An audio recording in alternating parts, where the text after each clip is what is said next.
Hello and welcome to RIT SportsZone. I'm John DiTullio. Now, the RIT women's soccer team entered the postseason as a 3 seed, but after knocking off second seed Skidmore in the conference semifinals, the Tigers earned a shot at their first Liberty League championship. RIT facing top-seeded and nationally ranked William Smith in the conference title game. Picking up 6 minutes, RIT with a golden opportunity as Gwen Newhouse sent it in, but Chelsea Dene is able to tip it up and over the crossbar to keep the game scoreless. 40th minute, Caitlin Mitchell gets a head on it and points it into the far corner of the net. William Smith led 1-0 at the half. Second half, the Herons kept the pressure up, but Amanda Murray comes up with the stop. William Smith outshot RIT 19-4 and held on for the 1-0 victory, earning their 7th straight conference title. With more from Geneva, here's Krista Bellardo. The RIT women's soccer team gave William Smith all they could handle in today's Liberty League championship. However, the Herons proved why they are one of the top teams in the nation, prevailing over the Tigers 1-0 to win their 17th straight game and an automatic bid to the NCAA tournament.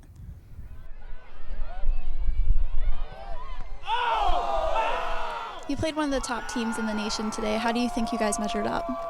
Last week when we played them, we didn't play our best as a team, and I think we just came out and we took it to them the whole game, and we really took them out of what they wanted to do this time.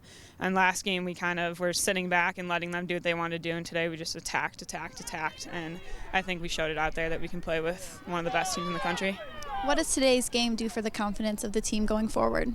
I think that's probably the biggest thing is now we feel like, we can play with that team. We can beat that team, and they scored a goal on a set piece, on a corner kick that we've prevented all year. We want that one back. And so going forward, I think that this can be nothing but a confidence builder for our group. You guys had some chances to score. How frustrating was it not being able to capitalize on those opportunities? It was hard in the first half because we were just playing so well, and it's just like we just needed to break through and get that one goal, and then they come back on one opportunity and get a goal. But you just got to keep playing hard and hope that it comes.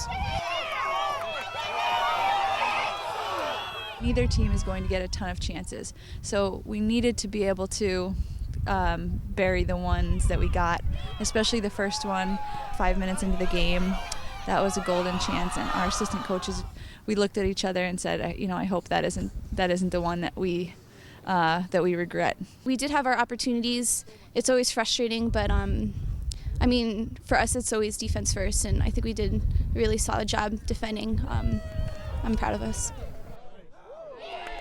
We really had a great mindset, and I think we dominated the first half and unfortunately came out down 1-0. And then in second half just, tried to get something back, but, they're a great team. How do you think the defense performed today? We don't want to get scored on, and we're going to do whatever we can do, put our bodies in front of things, dive on the ground, slide through people. Our goalie's been playing really well. Amy had a great game today, and that's helping us out a lot too. When teams are preparing to play against us, they probably have a tough time figuring out how exactly they're going to break down our back line and our goalkeeper, but I think our back four are the best, some of the best in the conference. What does it mean for the program to take the next step in getting to the championship game today? I think with myself and Jamie and Alexa, the senior class, we've done a great job at building the program, and I think today we showed we just need that one more little step, and we're going to be a team that can win championships for years to come. So I hope that this shows all the freshmen and sophomores and juniors what they need to do and how hard you have to work to get here.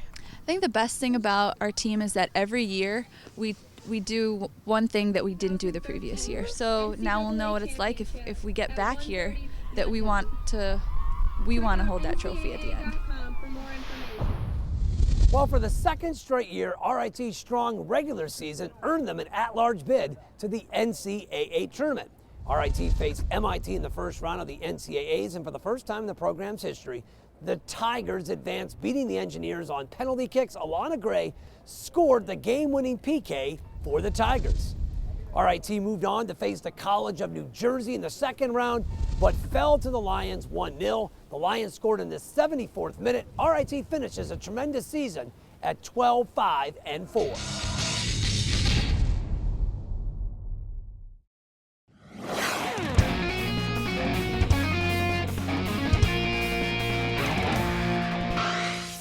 Well, Welcome back to SportsZone. The RIT women's hockey team looks to remain undefeated in conference play as they welcome Penn State to Ritter Arena. And the Nittany Lions were greeted by a whiteout at the Ritter. There was no scoring in this one until the third period. Tigers trailing by 1. Melissa Bromley's shot is stopped, but Morgan Scoing is there for the rebound to tie the game at 1. Late in the period, Scoing with the shot, and it's deflected in by Mackenzie Stone with just 1:08 to play. RIT sweeps the weekend series with Penn State, winning 2-1.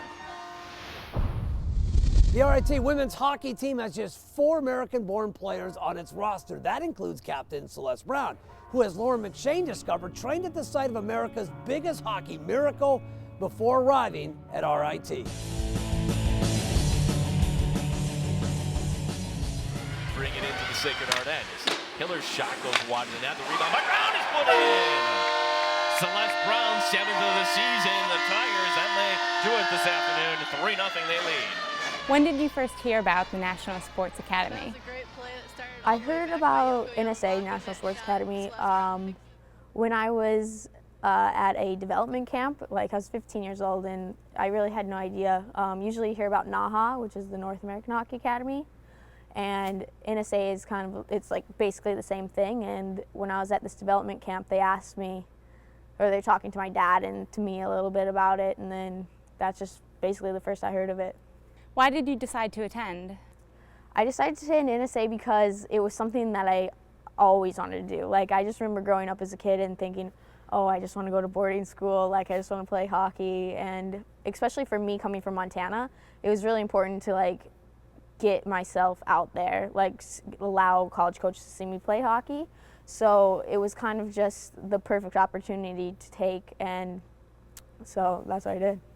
The school is located in Lake Placid. How did being at the site of the Miracle on Ice motivate you?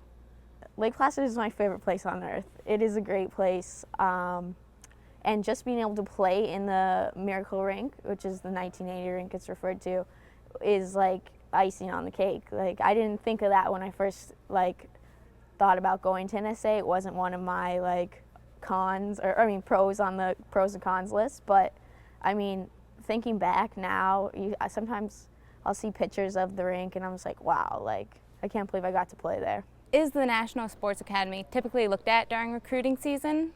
It is. It's a pretty high-profile school for recruits, but primarily mostly Division I recruits. And at the time, we were in somewhat of a transition where we weren't officially going Division I yet, but we knew it was coming pretty close. And so we thought we could take a run at Celeste and hopefully entice her to, finish, hopefully just 1 year of Division III. The rest of your 3 years will be Division I, and go from there. And luckily, it all worked out for the best. What was it about Celeste that made you want to recruit her? I think the first thing that really attracts you to Celeste is how hard she works on the ice. Kind of jumps out at you. You know, she's very noticeable on the ice, just the effort she puts forth. And then as you're sitting in the stands watching her play when she was in high school, you know, seeing her, how much she talks on the ice as well, helps a lot. And it's something that you really don't find that much. And so you can combine them both. It's actually a nice bonus. Mark, power turn that. Boom, hard to the puck, because you can get it your speed. What one? Like when it bounced off there and you missed it, just power turn hard instead of going all the way in the corner. What was it about RIT that appealed to you during the recruiting process? I wanted to play hockey in college, and that was the main thing on my mind. And then when I came here and I saw the rink, I saw a coach told me like what it was like, the atmosphere, the support from the school. It was just like, wow, like this is where I want to go. Like this is the ultimate. It's a great hockey school. How special was it to be voted captain by your teammates? To be voted captain by my teammates was so special. I think I wasn't expecting it, and just to get the news from Coach last spring, it was like, wow, like it's really an honor, like that all 24 other girls, I don't know how many exactly, but they supported me and they picked me to be a leader on this team. Is he a righty? There's a righty. Take mine. Take mine. She has all the intangibles of, you want your leader to lead by example on and off the ice, and she does that. She's, last year was a 4.0 student. On the ice, she's one of the hardest working girls. In the locker room, she's very vocal, but in a positive way. She knows the fine line of when to be serious, when it's game time, when it's practice time, and then off the ice, she can joke around with the best of them, and she's has a great personality off the ice. She's just a fun girl to be around. You're halfway through your RIT career. What would you like to see the team achieve in your next 2 years? Oh, I would love to see the team achieve a national championship at the end of next year when we're allowed to qualify. But definitely, I think you have to start with smaller steps and you work your way up. So like this year, our goal is to win the CHA championship, and I do not think that's out of the question at all. And then the same thing for next year. We'll start there and then chip away from what goes past that. But I think we've already been pretty successful, at least at the Division I level, but that doesn't mean we should be satisfied. And I mean, I know I'm not satisfied, and neither is the team, so I think we set our standards high and then go for them.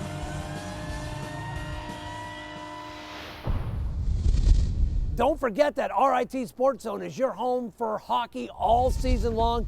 Don't miss the historic Frozen Frontier on December 14th as the RIT women face off against Clarkson at noon, and the men host Niagara at 7 o'clock on Time Warner Cable Sports Channel 26.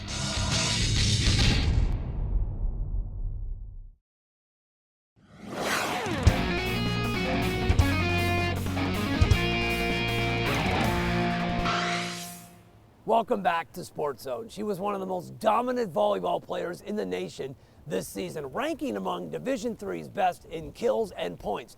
Now, Sarah Zybis is quickly becoming one of the most decorated, having already earned Liberty League and New York Region Rookie of the Year honors. Zybis is now eligible for All-American status. SportsZone's Taylor Beatty has more on this phenomenal freshman. Sarah Zybis was born into a military family, so naturally, her road to RIT included a journey around the globe. So you lived in Japan, Germany, and you've played volleyball in all these places. What have you been able to take away from these experiences? I've been able to take away just playing the different game. Like in Germany, they have the international rules. I was able to play with older girls as well. So just being able to learn that way. Also being able to play in a different culture is definitely different. So it's just been an awesome experience. Sports was my way of making friends, especially when I moved to new places, and being able to find that niche of friends who also play sports and enjoy the same sports that I do has always been helpful. Zybis played 4 years of varsity volleyball at Ramstein High School in Germany before deciding she wanted to return to the States for college.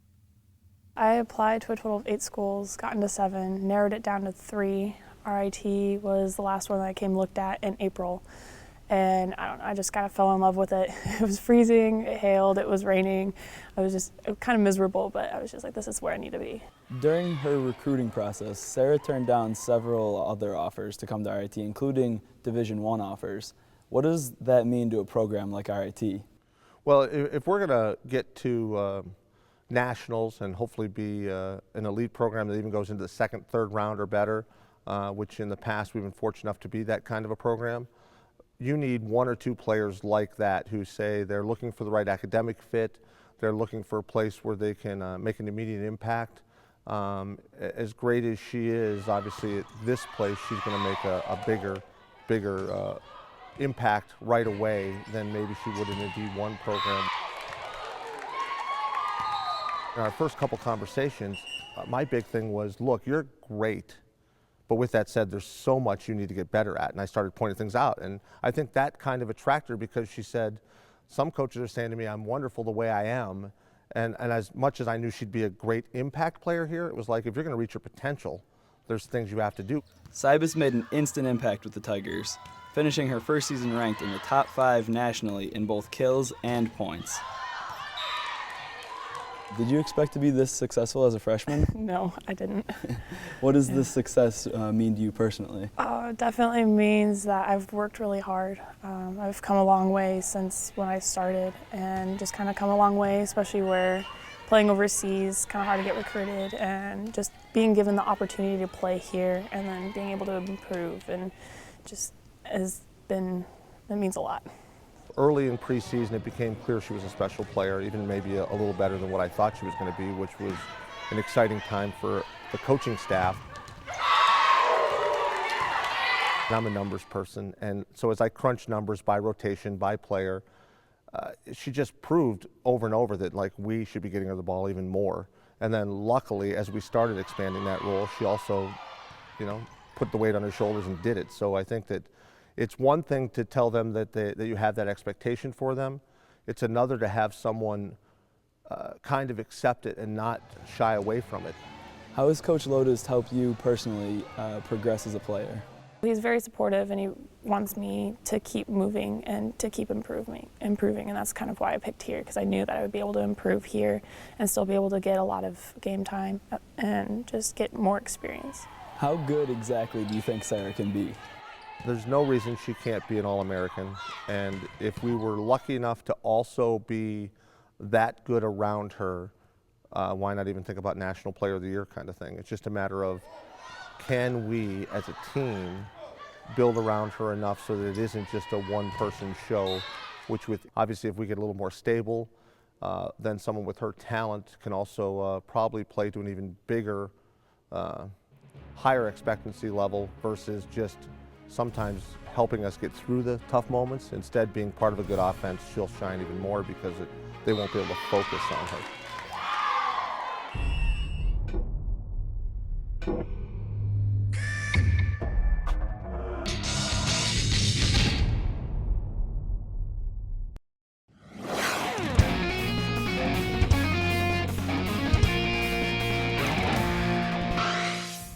Each year, RIT Athletics honors its past by recognizing the most outstanding athletes, coaches, and contributors to sports here in the Brick City. The 45th annual RIT Sports Hall of Fame induction ceremonies were held in October at Locust Hill Country Club. 6 new members were enshrined, including hockey's Cassie Strong-Fairbarn, swimming's Lloyd Kaplan, track's Molly Urquhart, softball's Sherry McNamara-Jerovics, and wrestlers Chick DiBiase and Ray Ruthlesson. Meanwhile, back on the mat, wrestler Tori Kane won 9 of his 12 matches this season. And as Emily Clark reports, that's quite an accomplishment for someone who missed last season and wondered if he'd ever wrestle again. Tori Kane was born to wrestle, and thanks to his father, he started at the early age of 6.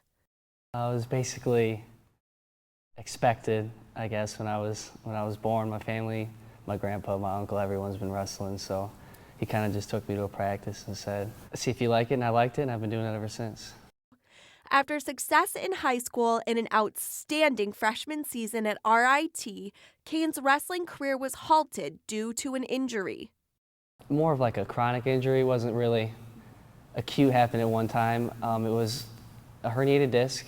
There were 2 of them. One was bulging, one was herniated. And I had some therapy and 2 epidural injections, and none of them worked.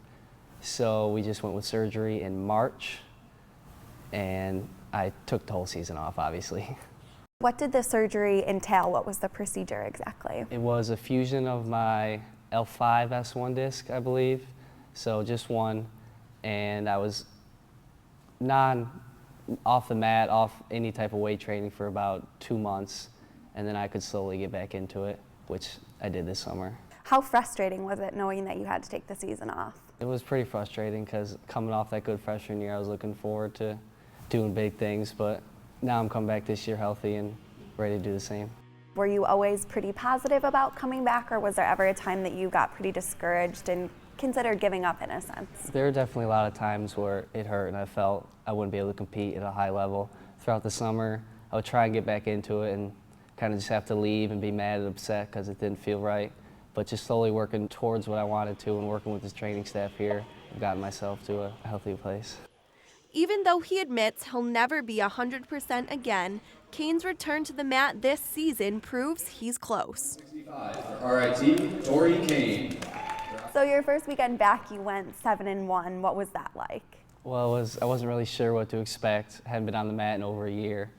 And after that first loss, it was pretty tough, but won 6 straight in a row, and my back was feeling pretty good, so I think I knew that I was ready to be back into it.